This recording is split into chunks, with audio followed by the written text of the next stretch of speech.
¿Qué tal? Muy buenas noches, yo soy Genaro Lozano y esto es Punto y Contrapunto ya de viernes. En el mundo hay una nueva carrera global y es la de la vacunación contra la COVID-19. Recientemente el canciller Marcelo Ebrard denunció en una sesión virtual del Consejo General de Naciones Unidas que 10 países acaparan 2/3 de las vacunas aplicadas en el mundo y urgió por ello a garantizar el acceso universal a vacunas y a evitar el acaparamiento.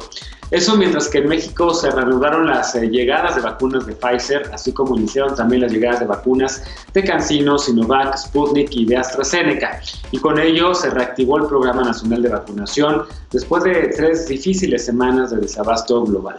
Pero todo esto, ¿qué es lo que defiende México en el multilateralismo? ¿Está mal la actitud de los países productores de vacunas que las dejan primero para sus poblaciones o no? ¿Cuáles son las diferencias entre las distintas vacunas de las que estamos hablando? ¿Qué pasa con eso de la efectividad de más o menos porcentaje? Quédate con nosotros que esta noche converso en una mesa interdisciplinaria con 3 expertas, una en temas de diplomacia multilateral y 2 en infectología, virus y salud. Quédate con nosotros que ya empieza Punto y Contrapunto de viernes.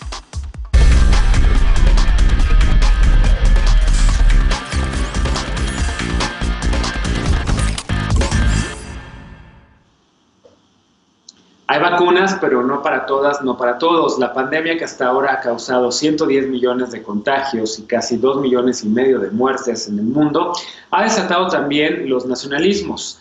Pese a la iniciativa COVAX y a los llamados de los organismos internacionales para que los países ricos sean generosos con las naciones en desarrollo, las vacunas siguen sin distribuirse de manera equitativa. Veamos el contexto. Ante el Consejo de Seguridad de la Organización de Naciones Unidas, la comunidad de estados latinoamericanos y caribeños rechazó la desigualdad que prevalece en el acceso a las vacunas contra el COVID-19. A nombre de la CELAC, el canciller mexicano Marcelo Ebrard señaló que el escenario de acaparamiento que se quería evitar al crear el mecanismo COVAX no está cumpliendo su objetivo. Nunca habíamos visto una división tan profunda que afectase a tantos en tan poco tiempo.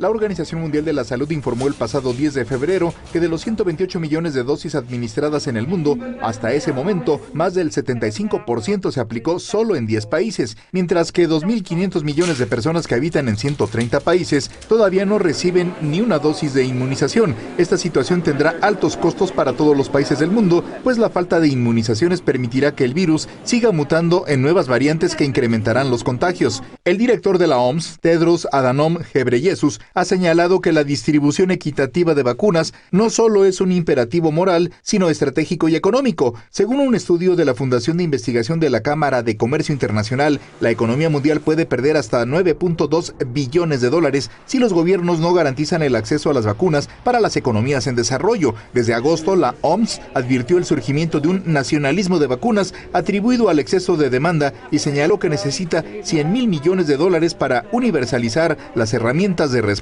contra el virus. Punto y contrapunto. Primer tema de conversación esta noche y saludo con muchísimo gusto y a la remota distancia a Marta Delgado. Ella es subsecretaria para Asuntos Multilaterales y Derechos Humanos en la Secretaría de Relaciones Exteriores. ¿Cómo estás, subsecretaria Marta? ¿Cómo estás? Bienvenida. Como siempre, Genaro, con muchísimo gusto de saludarte a ti, a mis compañeras en el panel el día de hoy, Brenda y Andrea, y a todo tu auditorio. Pues bienvenida, es un gusto tenerte de nueva cuenta por acá. Saludo también a Andrea González, ya también ha estado en este espacio cuando hemos hablado de temas de VIH. Ella es directora de la Clínica Condesa, aquí en la Ciudad de México. ¿Cómo estás, Andrea? Bienvenida. Buenas noches y buenas noches, Marta, qué gusto saludarte. Brenda, mi compañera de trabajo en muchos proyectos. Genaro, qué gusto saludarte. Saludos también a Brenda Crabtree, ella es infectóloga e investigadora titular de la Clínica de VIH del Instituto Nacional de Ciencias Médicas y Nutrición Salvador Subirán. ¿Cómo estás, Brenda? Hola, muy buenas noches, Genaro, gracias por la invitación. Subsecretaria Marta y Andrea, muchísimas gracias por este foro, gracias a la audiencia.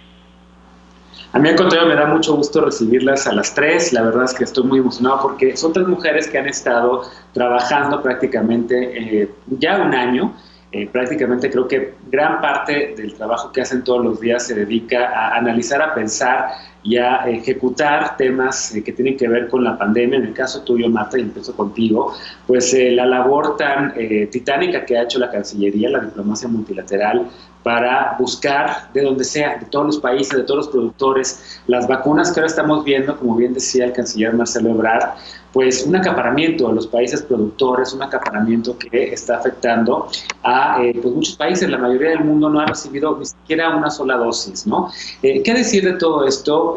Cuéntanos un poco cómo ha sido esta experiencia, pues ya prácticamente a un año de que se diera el primer caso en México, que se registrara el primer caso en nuestro país de COVID-19. Genaro, pues como dices, ha sido muy compleja, es una tarea compleja porque en principio la vacuna que estaban buscando los científicos la estábamos demandando todos los países del mundo y en un momento dado, no sé, te hablo de agosto, septiembre, todos los países estábamos negociando contratos de precompra de un bien inexistente en ese momento. Esto tiene una complejidad especial porque realmente no sabíamos en ese momento cuándo iba a ser encontrada una vacuna que fuera segura, eficaz, tuviera también una buena calidad y que pudiera ser autorizada para su uso de emergencia en los diversos países. Y finalmente, bueno, los contratos que se tienen en México y en el mundo son contratos que estaban siempre condicionados a que la vacuna pudiera tener dicha autorización, que demostrar esa seguridad y esa eficacia, y pues el acceso a la vacuna se convirtió en un acceso que se fue dando sobre la base primero de unas negociaciones multilaterales que México ha sido muy favorable a ellas a través del mecanismo COVAX, que es un mecanismo que promueve la Organización Mundial de la Salud y en donde están más de 190 países del mundo con criterios diferenciados de precio de las vacunas y un portafolio de 18 vacunas candidatas. Y los demás tratos bilaterales que tienen los países, porque el COVAX solamente ofrece a las diferentes naciones la posibilidad de tener el 20% de su población vacunada a través del mecanismo. Entonces, realmente necesitamos un poquito más de vacunas del 20% y por eso los países nos vimos en la necesidad de entrar en estas negociaciones directas con las farmacéuticas que en el caso de México se dieron a partir de las negociaciones diplomáticas en primer lugar con los países y después ya con las farmacéuticas. Pero muy complejo porque, como dices, sí han existido mecanismos de acaparamiento. Hay países que tienen 3, 5, 7 veces más compra de vacunas que otros. La Unión Europea tiene 5 veces más vacunas de las que necesita, Canadá tiene 6, Estados Unidos tiene un fondo de inversión de $10,000 millones para el Warp Speed de desarrollo de sus propias vacunas, y esto, bueno, condicionado a que primero se surta el mercado local de Estados Unidos, y todo eso hace que geopolíticamente el acceso a las vacunas temprano haya sido muy complejo. Claro. Brenda, a ver, hagamos una cosa también, porque lo que menciona Marta, dentro de todo lo que menciona Marta habla de más de una decena de vacunas, ¿no? En la historia de las pandemias, y no sé si también Andrea quiere comentar ese tema, y si la comparamos o si hablamos de una pandemia que ustedes han trabajado y que ustedes han conocido muy de cerca en los últimos años, la pandemia del VIH, pues la pandemia del VIH ahorita en México es parte de un mecanismo, el mecanismo Mosaico me parece que se llama, para una vacuna, para la fase 3, pero apenas en 2021. Una vacuna para un virus que también ha afectado a mucha gente en todo el mundo y que de este virus pues empezamos a conocer una vacuna casi 40 años después, ¿no? En contraste con esta otra pandemia que es la de la COVID-19, que como bien mencionaba Marta, 14, 15 vacunas ya en menos de un año, es un hecho inédito, es un hecho sorprendente también de la ciencia, pero que uno voltea y dice, ¿y por qué para este sí, por qué para el otro no? ¿Cómo lo ves? ¿Por qué no quieres platicar un poquito sobre eso? Porque creo que hay que detenernos en ver lo extraordinario que ha sido el desarrollo científico para encontrar una vacuna en un tiempo récord para un virus como este del SARS-CoV-2. Brenda. Sí, bueno, claro, es una pregunta que me han hecho muchísimo y creo que obedece a que si bien en un inicio se optó por crear una vacuna para el VIH, los primeros intentos fueron muy desalentadores, ¿no?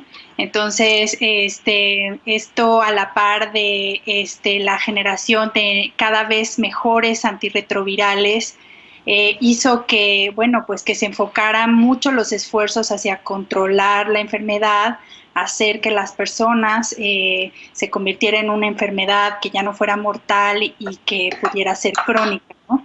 Pero la investigación en vacunas siguió, ¿no? Y el año pasado se presentó la fase 2 en la Conferencia Mundial Científica aquí en la Ciudad de México de la vacuna Mosaico, ¿no? Y esta técnica de vacunación, que se llama Mosaico porque reúne ciertas técnicas que se han ido estudiando a lo largo de estas décadas, precisamente estas plataformas de hacer nuevas vacunas son en las que se basaron también para hacer las de COVID, ¿no? Entonces no es casualidad que haya esta coyuntura y que si bien, o sea, la pandemia de COVID ha obedecido a una emergencia internacional sanitaria que claro que ha hecho que se muevan todas las organizaciones científicas y que el conocimiento que se ha venido arrastrando por el VIH y otras enfermedades pues se fuera aprovechado para hacer frente a este evento sin precedentes, esta emergencia. Entonces, creo que es un sinergismo, ¿no? O sea, probablemente se vea como que ha habido un desinterés en el VIH, pero no, o sea, la investigación ha seguido. Y gracias a esa investigación creo que podemos estar también ahora contando con muchísimas herramientas para poder tratar y controlar y prevenir el COVID como hasta este momento. Claro, tratar de controlar y prevenir, y creo que, no sé si coincidas con esto, Andrea, pero hasta ahorita siento que el tema de la COVID, evidentemente también hay investigación sobre los tratamientos y ha habido también pues muchos llamados por parte de la comunidad médica de que no se utilice tal medicamento, que solamente es paracetamol, que de repente están dando kits en algunos, no en México, en otras partes del mundo, que incluyen otro tipo de medicamentos y que se han hecho estudios y que han evidenciado que no tienen realmente ningún resultado, ¿no? Pero creo que sobre la COVID-19 se han enfocado más o se han concentrado más en el estudio del desarrollo de la vacuna, más que en los tratamientos, o no sé si sea así. He escuchado también por ahí que varias universidades en Estados Unidos, en el Reino Unido, pues están tratando que si Remdesivir, que es un antiviral, ¿no? Que si la ivermectina o que si no la ivermectina, que si en su momento la hidroxicloroquina que Trump promovía y que también de repente salió la FDA a decir que no.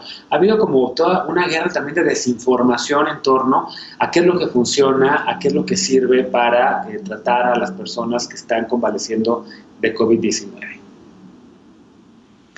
Bueno, creo que, yo voy a empezar diciendo que el tema de COVID es un tema que me sigue costando hablar. Creo que ha sido un apocalipsis en este tiempo. Creo que México y la Ciudad de México hemos pagado una cuota muy alta. Creo que ha sido una epidemia que nos ha tocado muchísimo, una pandemia que que ha provocado miles de muertes, y que realmente pues nos da una situación de mostrarnos lo vulnerable que somos como seres humanos y lo absurdo que somos como sociedad.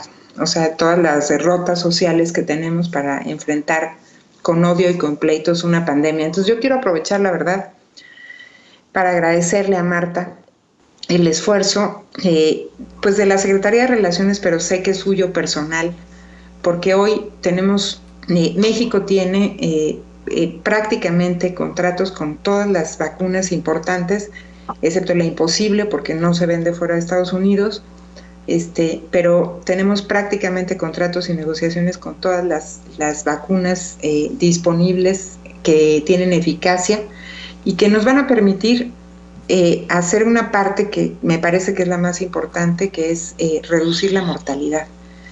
Tenemos un gran reto, el sistema de salud tiene el balón en su cancha, porque tenemos las vacunas Se dice fácil, pero yo la verdad es que primero quisiera dejar mi intervención en un agradecimiento como persona, como ciudadana, como médica, al trabajo y al esfuerzo de Marta, en medio de un clima de odio, en medio de un clima de ataques, pero la verdad es que nunca se había visto un esfuerzo de una persona en la Secretaría de Relaciones Exteriores que estuviera país por país, negociación con negociación, enfrentando denuncias, odios, etcétera, y que no se vea que tenemos hoy contratos y opciones de negociación con prácticamente todas las vacunas eficaces y aprobadas por la mayoría de los países. Muchísimas gracias, Marta.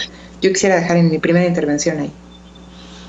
Yo empecé también diciéndole gracias a las tres, porque en efecto coincido con el gran trabajo que ha hecho Marta y todo el equipo de multilaterales en la Cancillería, evidentemente también comandadas por el canciller Marcelo Ebrard, que han ido desde a veces en ocasiones en la madrugada, a veces en la noche a recoger, a recibir desde material médico, Marta, al inicio de la pandemia, hasta después los primeros lotes de vacunas que llegaron a este país, en efecto, de un trabajo muy fino, de andar viendo también pues con todas las productoras, con todas las farmacéuticas de varios lados del país, y que puso a México en el radar al ser el primer país de América Latina el 23 de diciembre pasado en recibir un lote simbólico, la vacuna Pfizer, pero en ser el primero en recibir estas vacunas en nuestro país. Se me fue el tiempo de este bloque, déjenme regresar para platicar de nueva cuenta sobre estos temas multilaterales, porque Marta ya mencionaba el tema de la COVAX, del mecanismo que está tratando de hacer que la vacuna llegue de una manera un poquito más equitativa. Digo poquito porque realmente no sé si Marta y los demás países coincidan en la dificultad de hacer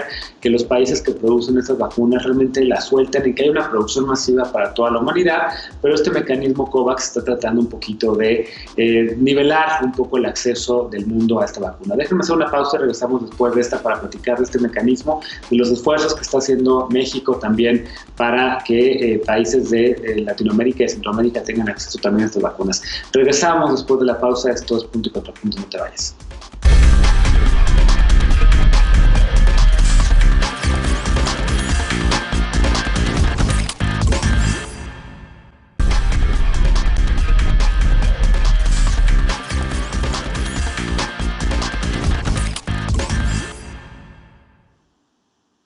Estamos de regreso en Punto y Contrapunto. En abril del año pasado, la Organización Mundial de la Salud, la OMS, presentó COVAX, el mecanismo global para acelerar el acceso efectivo a las vacunas contra la COVID-19. 172 jefes de Estado del mundo firmaron un compromiso de colaboración sin precedentes, estableciendo como meta suministrar vacunas para al menos el 20% de la población de cada país participante del mecanismo. El plan era acelerar la búsqueda de una vacuna y apoyar el aumento de la fabricación, comprando los suministros anticipadamente, para que a finales de este año se puedan distribuir equitativamente 2.000 millones de dosis.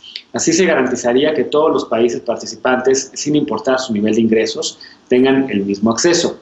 Además, los países fueron invitados a presentar propuestas para la iniciativa Primera Ola, un programa piloto para recibir anticipadamente una cantidad limitada de la vacuna Pfizer-BioNTech. 72 países presentaron solicitudes y 36 fueron elegidos. Pese a todos estos preparativos, COVAX se encuentra rezagado principalmente porque algunos países y empresas le han dado prioridad a los acuerdos bilaterales, es decir, arreglos contractuales en los que se permite a los países comprar vacunas no necesariamente reservadas a través de este mecanismo COVAX. Esta semana se informó que COVAX podría enviar la primera ronda de entregas en marzo próximo. El secretario de Relaciones Exteriores de México, Marcelo Ebrard, consideró hace unos días que COVAX ha sido insuficiente y llamó a que se acelere la distribución de las vacunas y se revierta el acaparamiento.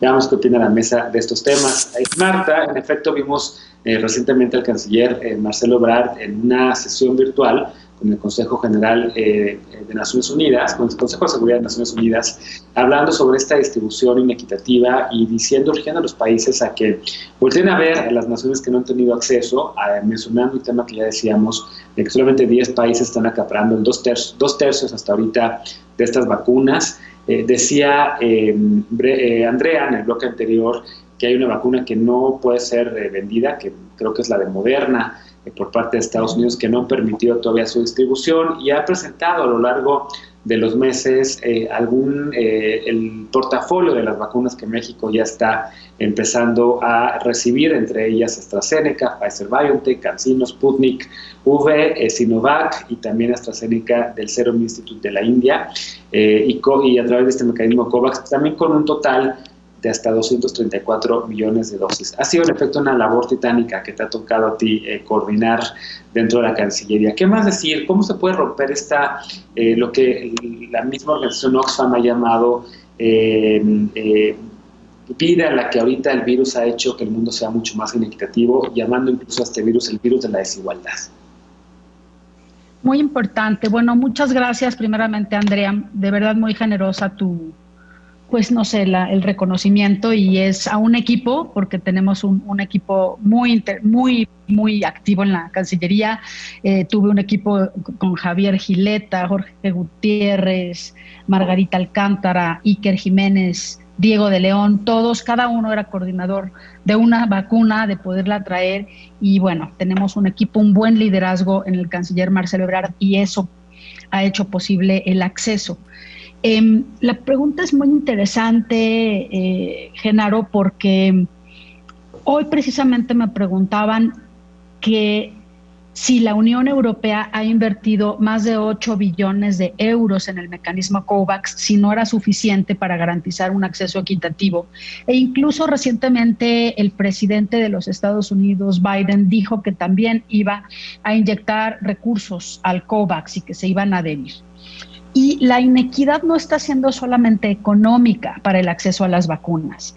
Hoy tenemos varios tipos de países en el mundo. Tenemos además un acceso inequitativo que casualmente coincide con los niveles de ingreso y desarrollo de los países. Tenemos a los países pobres que no han tenido posibilidad de negociar contratos, ni de pagar, ni de adquirir, ni de acceder a las vacunas, ni tienen ningún contrato, ni han iniciado su proceso de vacunación. Tenemos a los países de renta media como México, que bueno, participamos en el COVAX y también tenemos algunos acuerdos bilaterales. México, por cierto, el volumen que necesitamos es muy alto. Frecuentemente somos comparados, por ejemplo, con Chile, pero México hemos recibido más vacunas que Chile. La diferencia es que no tenemos 17 millones de habitantes, tenemos 127 millones de habitantes y todos y cada uno de ellos necesitan una vacuna. Y tenemos a los países que han comprado vacunas para su población, para 3 veces su población o para 7 veces su población. ¿Y por qué está ocurriendo esto? Pues porque están comprando, todas las farmacéuticas están, lo que hacen, y es el modelo de negocios de todos, es dotar a los países primero con bajas cantidades, que ustedes vean a México que llegan primero poquitas y luego más, no es exclusivo de nuestro país, así van llegando a todo el mundo.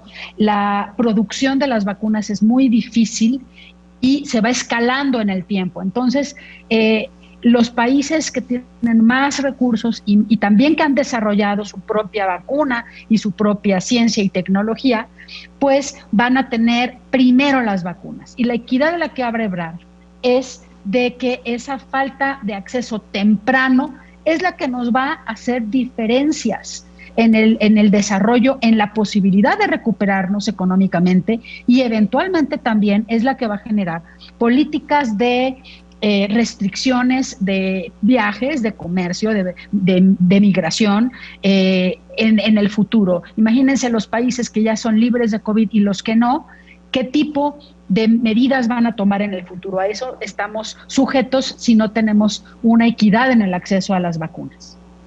Claro, si no tenemos una equidad que se podrá realmente resolver. Adelante, Andrea, te estoy viendo con la mano levantada, y preguntarte si crees que se pueda realmente resolver esto, porque en efecto, pues Estados Unidos está produciendo estas vacunas, invirtió en estas vacunas, la Unión Europea también, a través de la Universidad de Oxford, países como Israel también, pues ya tiene vacunadas, me parece que casi más del 50% ya de su población, aunque no están vacunando a las poblaciones palestinas de la Franja de Gaza, y también países como Cuba, que ya están anunciando también que muy pronto, que se acerca casi ya a probar en fase 2 o 3 ya la vacuna soberana, como le han llamado. Pero te vi con la mano levantada, Andrea, y te pido por favor que vayas con tu comentario.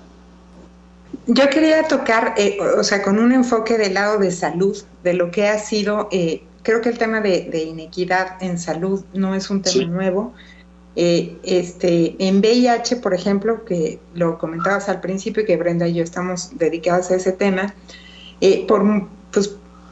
África, que es el continente que más casos ha tenido, que más muertes, o sea, un continente que cambió su esperanza de vida, que cambió su fisonomía con la epidemia de SIDA y que ha aportado el mayor número de muertos, en donde sigue siendo el continente con la menor proporción de personas en tratamiento para el VIH. Eso lo vimos. Hemos visto, no solamente en el tema de vacunas, por ejemplo, pasó con las pruebas más efectivas para tener un sistema de diagnóstico robusto para COVID. También Estados Unidos prácticamente incautó todas esas pruebas desde el principio de la epidemia. Y yo aquí creo que es una de las derrotas sociales más importantes que muestra la epidemia de COVID. Vivíamos en un mundo global en donde los países pobres tenían que adecuarse a los métodos de comercio de los países ricos, pero a la hora que hay una pandemia, entonces los países ricos se quedan con las producciones, y especialmente Estados Unidos. Entonces ya no hay globalización, ya no nos importa. O sea, la globalización de pronto se convirtió en una farsa. Ya lo era, pero creo que el tema de las vacunas de COVID lo demuestra, lo deja literal.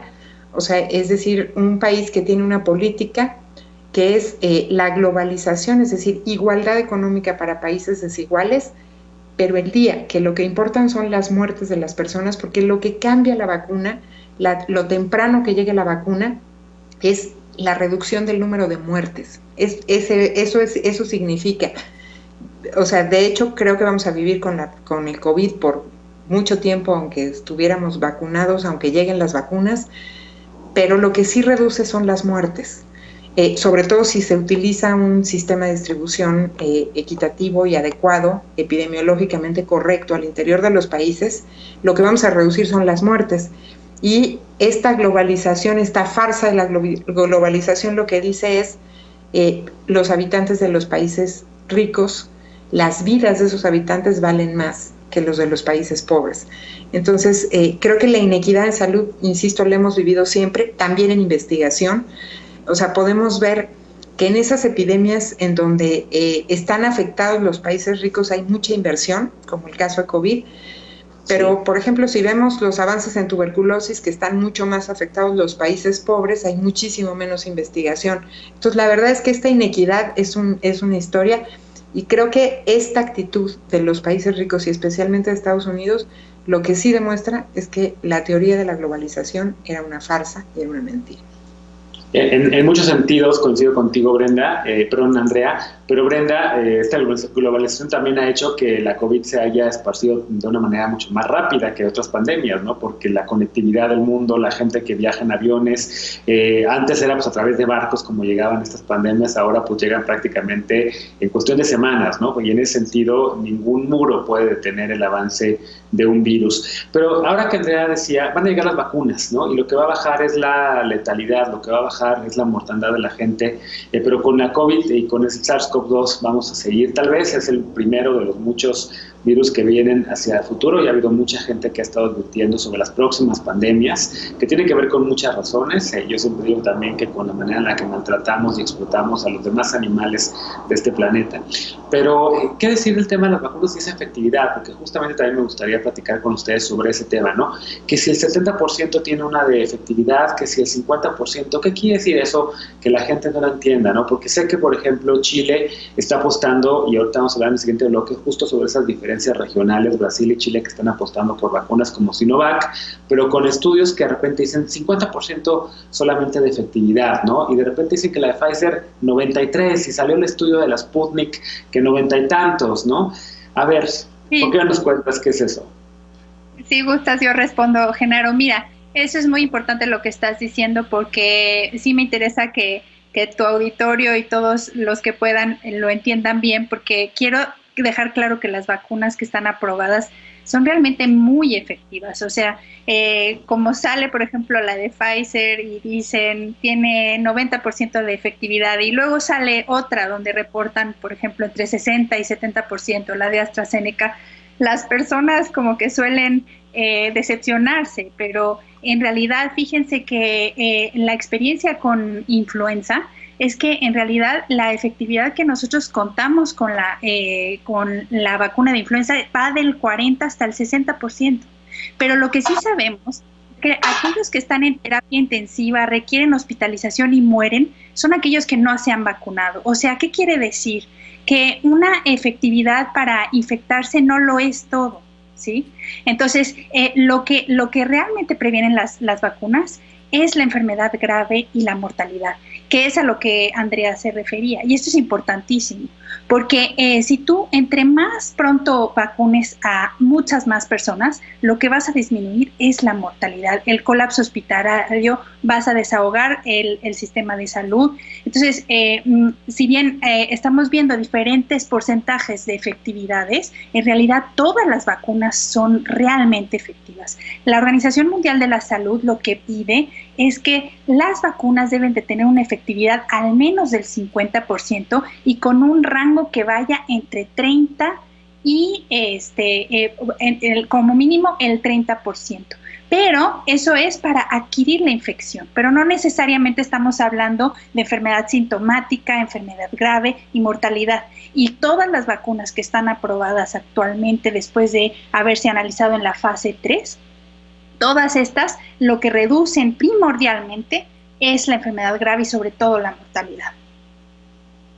Así es, en efecto, no sé si coincidan con esta idea de que la mejor vacuna es la vacuna que hay, la vacuna que tengamos para poder tratar de inmunizar a la gente. Totalmente. La que llegue, todas van a ayudar a tener casi un 100% de efectividad para que la gente no termine en una terapia intensiva, para que la gente no acabe intubada. Y a lo mejor sí te da COVID, pero no te va a dar COVID grave, ¿no? Ese es el tema, digamos, ¿no? Entonces déjenme hacer una pausa y ahorita regresamos justamente para hablar sobre estas diferencias regionales, ¿no? Sobre las apuestas que han hecho países como Brasil y como Chile, que bien decía Marta, pues Chile tiene una población prácticamente menor a la que vive en la zona del Valle de la Ciudad de México, la zona del Valle de México, pero que ya está avanzando a ritmos muy apresurados con la utilización de una vacuna de Sinovac, precisamente, que es una vacuna china. Regresamos después de la pausa para seguir hablando para el último bloque de la noche, punto y contrapunto. No te vayas.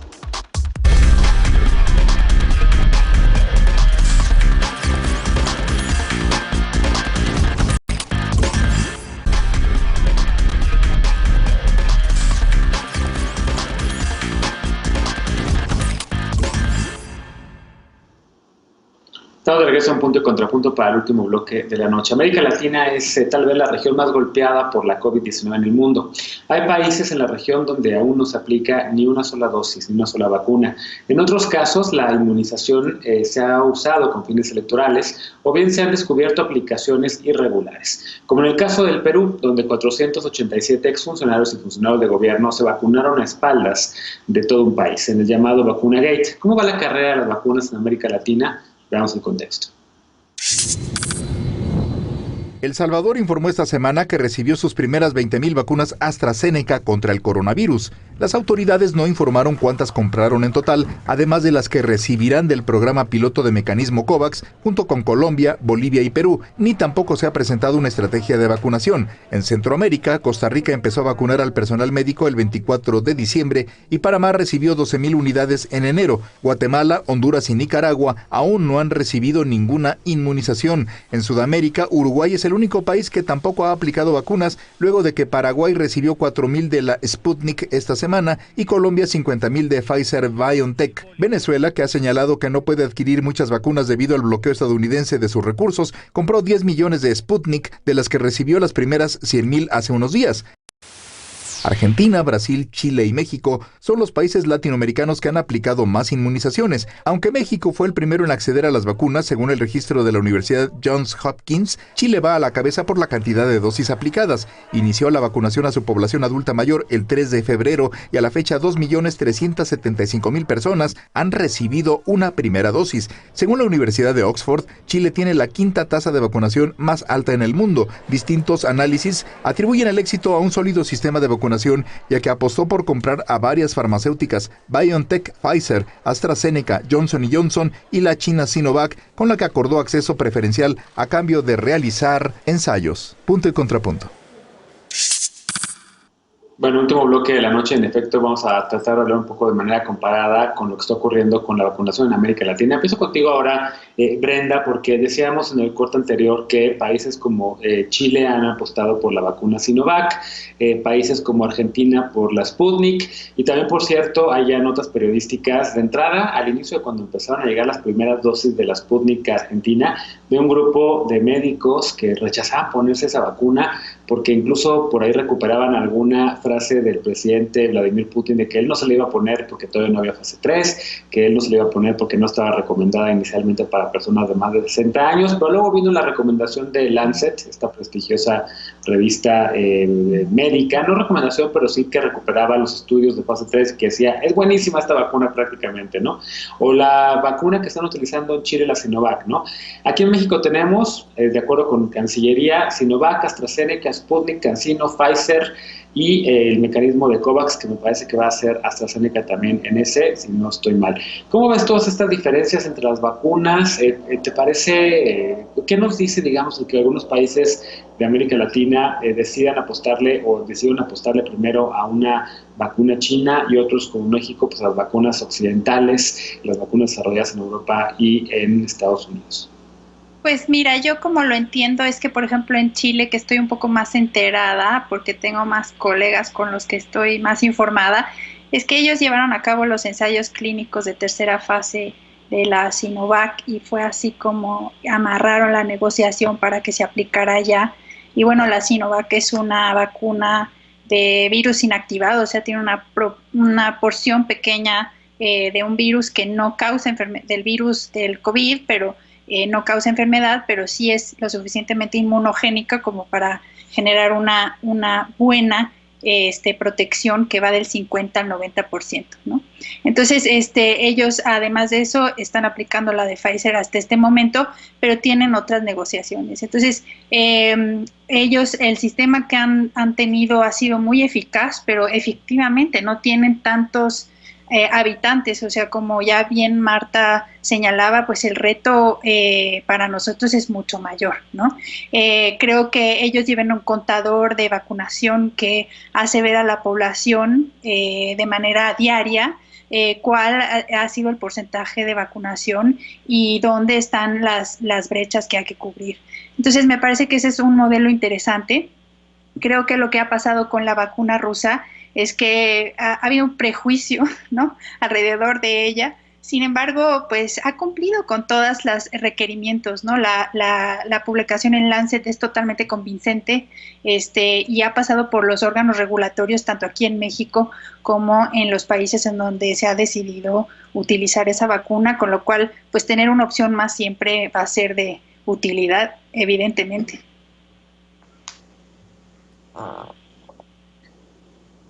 Y bueno, pues decir que además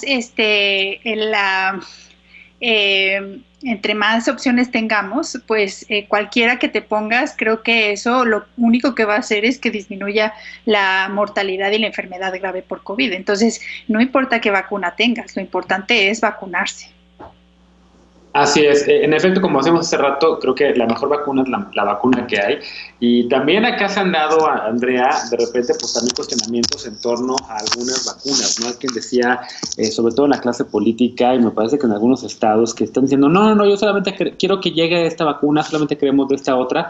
Pero como bien decías tú hace rato, pues la efectividad de las vacunas, todas son buenas, cualquiera de la que llegue, cualquiera de la que se ponga es buena. Y aquí en México se han mandado algunas de estas dosis para poblaciones de más de 65 años a lugares marginados. Están empezando a llegar también, por ejemplo, estas dosis de Sputnik, y creo que me parece que se van a ir a comunidades rurales de estas primeras. ¿Qué decir de estas diferencias que hay en América Latina y también aquí en México, de todo el abanico del portafolio que tenemos de vacunas que la Cancillería ha traído a nuestro país? Yo aquí lo que creo es que ha habido un esfuerzo por conseguir muchos tipos de vacunas, y creo que cuando menos en el ámbito científico, la aprobación de parte de México, de COFEPRIS, que creó un comité específico que ha sido transparente, que se ha dado a conocer a nivel científico, ha establecido muy bien el esquema de aprobación y ha aprobado hasta este momento Pfizer, AstraZeneca, Sputnik y CanSino. Y creo que ese comité pues lo ha hecho con base en evidencia científica, que esas publicaciones de esas vacunas también están expuestas en revistas científicas. Por lo tanto, o sea, no es necesariamente la vacuna que hay, pero creo que el sistema de aprobación de COFEPRIS ha funcionado y es transparente, creo que ha sido efectivo y rápido. Entonces, desde mi punto de vista, en ese sentido podemos tener confianza en esas vacunas. Creo que cuando efectivamente Relaciones Exteriores y Marta con Relaciones Exteriores hizo los contratos, no sabía si eran efectivas, y me imagino lo que pasa cada vez que COFEPRIS aprueba, que salen los artículos científicos sobre los datos de esas vacunas en donde tenía negociaciones. Me imagino lo que piensan, me imagino cómo viven esas reuniones. O sea, las vivimos todos un poco cuando está en aprobación una vacuna, pero bueno, hasta ahora esas 4 en donde había negociaciones han sido aprobadas por COFEPRIS. Insisto, ese comité es un comité científicamente transparente y está, y bueno, desde el ámbito científico se tiene acceso a los documentos que avalan dichas evaluaciones. Lo que a mí sí me gustaría decir mucho es que las vacunas, insisto, no nos van a devolver la normalidad. O sea, las vacunas nos van a reducir la mortalidad, que es, creo que, lo más doloroso de esta epidemia. Va a seguir el virus, va a seguir, vamos a necesitar usar cubrebocas, vamos a necesitar... La frase distanciamiento social me parece una frase muy ruda, pero, o sea, es decir, un mecanismo de convivencia diferente en donde podamos protegernos de la transmisión del virus por el bien de todos y por el bien sobre todo de los más vulnerables. Entonces, creo que el esquema que presentaron el grupo de expertos en vacunación en términos de iniciar la vacunación con el grupo, el sector médico o los trabajadores de la salud de primera línea, después de segunda línea, adultos mayores, en las zonas de mayor mortalidad, es impecable, o sea, está perfectamente estudiado. El gran reto que tenemos como país es hacer eso bien, y creo que una cosa muy importante de ese reto es reducir el odio. Creo que la pandemia también ha destruido mucho la discusión en el país. No es que estuviera perfecta, pero el nivel de odio que ha habido alrededor de las discusiones en la pandemia, es en medio de una crisis, de una tragedia, es sumamente doloroso. Creo que tenemos que vacunarnos y vacunar a las personas más vulnerables, empezar por los adultos mayores. Tenemos que ser disciplinados en eso, tenemos que reducir las muertes y que también tenemos que sanarnos como sociedad. De acuerdo. Y acabar de vacunar también al personal de salud, Andrea, porque en efecto todavía hay personal de segunda línea que no ha sido vacunado y hay personal de primera línea que todavía no recibe su segunda dosis de vacunación, y pues evidentemente creo que se están haciendo los esfuerzos y conforme van llegando las vacunas se están empezando a distribuir, pero sí quedan muchas personas. Pero nada más una cosa nada más de eso, sí. ¿Cierto? O sea, y creo que es muy importante que sea paralelo, pero también es muy importante que haya habido la posibilidad de paralelamente iniciar la vacunación de adultos mayores. O sea, la verdad es que, no sé qué piensa Brenda, pero, o sea, que vacunen a mis papás, me parece, seguro que me urgía más, ¿no? Entonces, es muy interesante que se pueda hacer paralelo. O sea, creo que no hay que dejar de ver y de voltear a ver lo que hicieron el grupo de expertos de vacunación. Hizo un trabajo increíble. De pronto dejamos de ver esas cosas. Se presentó una vez, ojalá se volviera a presentar, pero esa presentación fue impecable, esa presentación fue bien estudiada, y es cómo utilizamos las vacunas para reducir lo más rápido posible la mortalidad. De acuerdo. Finalmente, Marta, pues América Latina y ahí México y Argentina están también haciendo alianzas por ejemplo, para el tema de la fabricación y distribución de la vacuna de AstraZeneca. Ha habido esfuerzos también en la región a través de CELAC, que México está presidiendo, justamente para hablar sobre el tema de vacunas de una manera pues mucho más regional y de tratar de compartir experiencias y tratar de compartir el acceso equitativo a las vacunas. ¿Qué decir? Hay una carrera, ¿no? Hay una carrera global por el acceso a las vacunas, en donde América Latina parece estarse quedando rezagada, pero México y Argentina están tratando un poco de levantar esta carrera. Bueno, ciertamente sí, y la región tiene ciertas vulnerabilidades. Sin embargo, los ritmos ahorita son muy inciertos. Es como, les pondría el ejemplo, como un maratón en donde los corredores, pues unos van más rápido, otros, pero pues es una carrera de un poquito mayor longitud. Vamos a todos a agarrar un ritmo y ojalá que mucho más pronto de lo que nos imaginemos empecemos a recibir ya cantidades más grandes de vacunas en la región. A mí me parece que este es un gran llamamiento también a la región de América Latina y el Caribe y por supuesto a México, en el sentido de a dónde las apuestas que no hicimos los últimos 10, 15 años en desarrollo tecnológico, en apoyo a la ciencia, en apoyo a los investigadores de la salud, porque realmente sí necesita, así como hay seguridad alimentaria y seguridad energética, hoy estamos viendo pues los embates y la gran vulnerabilidad de no tener la capacidad de poder, uno, hacer una vacuna a nivel nacional. Hay 4 o 5 proyectos de vacunas del SARS-CoV-2 ahorita en México, pero ninguno ha entrado ni siquiera a la primera fase de ensayos clínicos. Y también la capacidad de manufactura que tenemos que incrementar. En esto, México, o sea, lo que decidimos es un poco que pudiéramos hacer las alianzas estratégicas necesarias con algunas farmacéuticas que necesitaban ampliar su capacidad de manufactura para hacer el terminado, el llenado de las vacunas, ya aunque importáramos el antígeno al país. Es el caso de AstraZeneca, cuyo antígeno va a venir de Argentina, y también de CanSino, cuyo antígeno viene de China, y se van a envasar esas 2 vacunas aquí. Esto nos da la oportunidad de tener las vacunas, la producción final en el territorio mexicano, pero también de solidarizarnos con América Latina y el Caribe, porque el presidente López Obrador y el secretario Ebrard decidieron que México no iba a acaparar la vacuna de AstraZeneca, por ejemplo, por el hecho de fabricarla aquí. Y todos los lotes que vayan saliendo van a salir con un acceso equitativo para los países que han comprado, dependiendo de su población, un poco como funciona el COVAX. Y bueno, yo creo que México también ha apostado a este mecanismo COVAX como un refrendo de nuestro espíritu multilateralista. Sin embargo, pues sí tenemos que tener una mayor solidaridad y invertir nuestros esfuerzos, recursos humanos, técnicos y financieros en prevenir situaciones futuras que nos puedan hacer quedar tan rezagados como estamos en este momento en la producción de vacunas a nivel nacional. Sin duda, y conforme va avanzando la pandemia, pasamos primero del tema de la emergencia sanitaria, que sigue habiendo, por supuesto, emergencia sanitaria, y hablar de las medidas de distanciamiento, después al tema del manejo de la crisis económica global y de la recesión global. Ahora estamos hablando de vacunas, y evidentemente este es solamente el inicio, porque como bien dicen las doctoras, pues el mundo va a seguir con el SARS-CoV-2 en los próximos años. Las vacunas van a ayudar a reducir la mortalidad de la gente, pero vamos a seguir prácticamente viviendo en pandemia por un buen rato. Levantaste la mano, Brenda, contigo cerramos este programa esta noche. Adelante. Quisiera decir que las vacunas no lo son todo.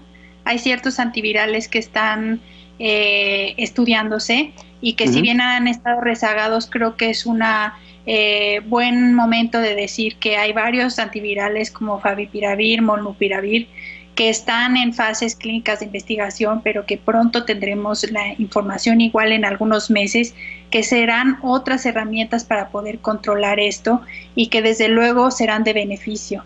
Creo que no todos son vacunas, creo que la ciencia ha hecho un trabajo magnífico, creo que los problemas, como siempre, sociales son los que hacen que esto se dificulte. La equidad en salud es un tema fundamental. No sirve de nada la ciencia si la salud no es un derecho humano que sea equitativo en todas partes. Y bueno, pues nada más decir que falta mucho personal de salud por vacunar, y creo que es importante decirlo, que es importante para todos nosotros para poder seguir trabajando, porque falta muchísimo en esta pandemia por atender. Sin duda, y bueno, pues yo quisiera agradecerles también a las tres por el trabajo que han estado haciendo desde hace prácticamente un año que empezó esta pandemia para tratar de ayudarle a México a llevar este reto que está enfrentando todo el mundo en materia sanitaria, en materia diplomática, en materia de inequidad y demás. Muchas gracias a las tres por habernos acompañado esta noche. Seguiremos al habla porque evidentemente sigue este tema. Gracias Marta, gracias Brenda y gracias Andrea. Me despido de ustedes desde ahorita. Nosotros vamos a hacer una pausa. Regresamos para hablar sobre otro tema que va a ser la paparrucha esta noche. Les pido que sigan usando su cubrebocas que se están poniendo nuestras panelistas invitadas de esta noche, pero yo conmigo todavía regresamos para hablar de la paparrucha de este viernes. No te vayas, regresamos. Gracias a las tres.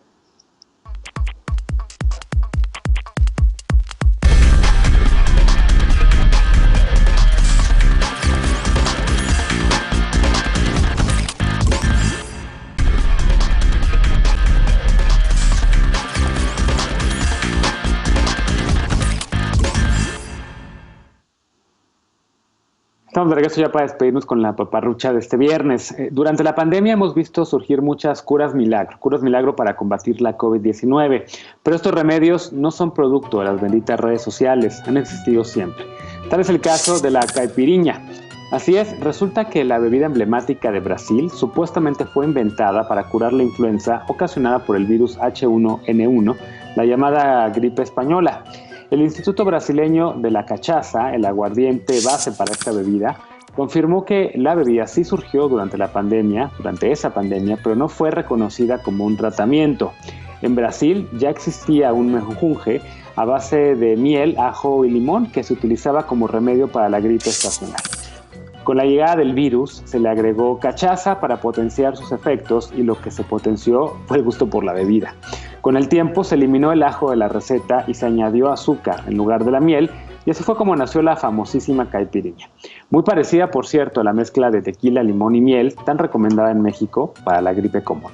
Así que recuerda que para la COVID-19 todavía no hay ni remedios ni tratamientos avalados por las autoridades de salud, y que la mejor manera de evitar un contagio ya la conoces, para prevenirlos es lavándote bien las manos y con frecuencia, manteniendo la sana distancia, si puedes todavía quédate en casa, y especialmente como ya hicieron nuestros panelistas invitados de esta noche, utilizando un cubrebocas, especialmente si estás en un espacio cerrado. Soy Genaro Lozano, nos vemos el domingo todavía para la mesa de Universitaria Sin Filtro, y el lunes por acá de regreso a Un Punto y Contrapunto.